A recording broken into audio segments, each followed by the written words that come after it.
আসসালামু আলাইকুম ফ্রেন্ড, সবাই কেমন আছেন? আশা করি সবাই খুব ভালো আছেন। ওয়েলকাম টু মাই চ্যানেল রুমার রান্নাঘর। নতুন একটা রেসিপিতে সবাইকে স্বাগত জানাই।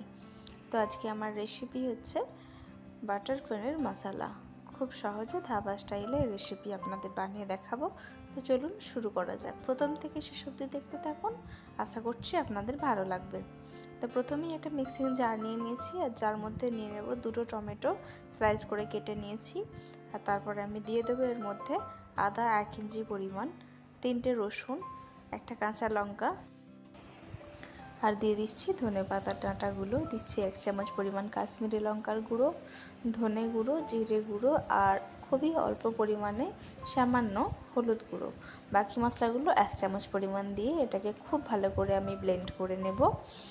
আর তার আগে এখানে দিয়ে দিচ্ছি কাজু বাদাম, প্রায় 15 থেকে 20টা মতো কাজু বাদাম আমি 2 ঘন্টার জন্য ভিজিয়ে রেখেছিলাম। আর তারপরে এটার মধ্যে দিয়ে ভালো করে ব্লেন্ড করে নেব। শুকনো কাজু বাদামগুলো দিলে কি হয়, তাড়াতাড়ি ব্লেন্ড হতে যায় না, সেই জন্য চেষ্টা করবেন একটুক্ষণ ভিজিয়ে রাখতে, আর খুব সুন্দর একটা এরকম স্মুথ একটা পেস্ট বানিয়ে নিতে।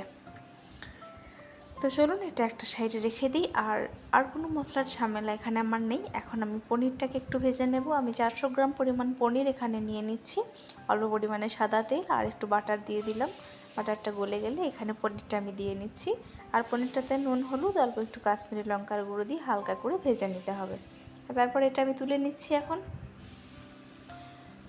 আর একটা বাটিতে তুলে আমি ঢেকে রেখে দেবো।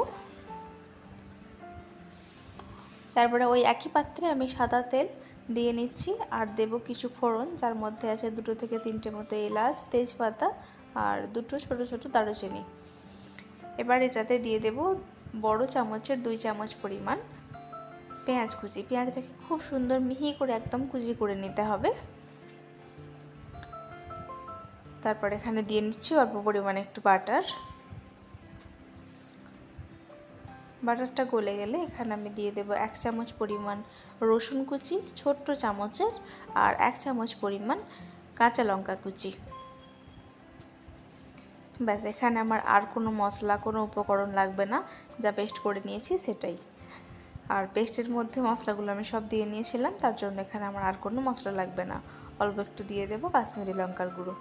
হালকা যখন বাদামি কালার হয়ে যাবে পেঁয়াজটা, তখন এটা দিয়ে দিতে হবে। আর তারপরে যে পেস্টটা আমি করে রেখেছি সেটার মধ্যে দিয়ে নেব। ব্যাস, এখানে আমার আর কোনো মশলা লাগবে না। আমি এটাকে প্রায় কষাতে থাকবো 8 থেকে 10 মিনিট মতো। একদম কিন্তু লো ফ্লেমে এটাকে কষিয়ে নিতে হবে, যাতে করে মশলাগুলোর কাঁচা গন্ধটা একবারেই চলে যায়।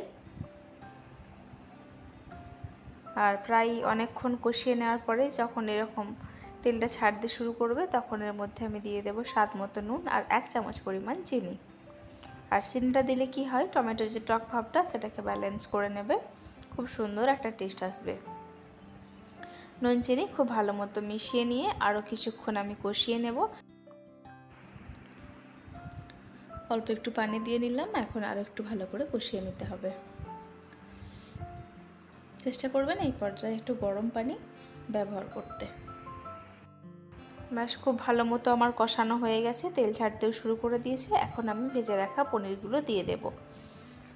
মশলার উপরে তেলটা খুব সুন্দরভাবে ভেসে উঠেছে। এখন আমি ভেজে রাখা পনিরগুলো দিয়ে নিচ্ছি। আর পনিরগুলো দেওয়ার পরে বেশিক্ষণ কষাতে লাগবে না, একটুখানি মশলার সাথে ভালোভাবে মিশিয়ে নিলেই হবে।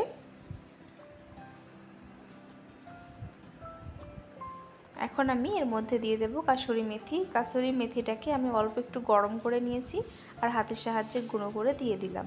আর দিলাম 1/2 চামচ পরিমাণ গরম মশলা গুঁড়ো। অল্প পরিমাণে পানি দিয়ে 2 থেকে 3 মিনিট মতো ফুটিয়ে নিলেই একদম কিন্তু রেডি হয়ে যাবে বাটার পনির মশলা। খুবই সুন্দর একটা রেসিপি, খুবই সুস্বাদু একটা রেসিপি। তো মিনিট 3 মতো ফুটিয়ে নিলাম, আর দেখুন কতটা সুন্দর কালারটা এসেছে, আর গ্রেভিটাও কিন্তু খুব সুন্দর আছে। আপনারা যে যেরকম গ্রেভি খেতে পছন্দ করেন সেরকম গ্রেভিটা রেখে নেবেন। আর আমি এখন একটা প্লেটে সার্ভ করে নিচ্ছি। এই রেসিপিটা রুটি, পরোটা, নান, পোলাও সবের সাথে কিন্তু সার্ভ করতে পারবেন। খুব সুন্দর একটা অসাধারণ রেসিপি, আর তাড়াতাড়ি হয়ে যায়, খুব ভালো একটা রেসিপি। ওপর দিয়ে আমি দিয়ে দিচ্ছি একটুখানি ফ্রেশ ক্রিম আর ধনেপাতা কুচি। আমি এটাকে পরোটার সাথে সার্ভ করে নেব। তো এই ছিল আমার আজকের রেসিপি, ঝটপট বানিয়ে ফেললাম আজকের রেসিপিটা। এই রেসিপি আপনাদের কাছে কেমন লাগলো? যদি ভালো লেগে থাকে অবশ্যই একটা লাইক কমেন্ট শেয়ার করে দেবেন। আর আমার চ্যানেলটা যদি সাবস্ক্রাইব করে না থাকেন এখনও, তো ফ্রেন্ডস অবশ্যই আমার চ্যানেলটাকে সাবস্ক্রাইব করে নিয়ে পাশে থাকবেন। দেখা হচ্ছে আপনাদের সাথে পরবর্তী নতুন একটা ভিডিও নিয়ে। নতুন ভিডিও দেখার আপনাদের আমন্ত্রণ রইল। আপনারা ভালো থাকবেন, সুস্থ থাকবেন, সাবধানে থাকবেন। অবশ্যই চ্যানেলটাকে সাবস্ক্রাইব করে নেবেন।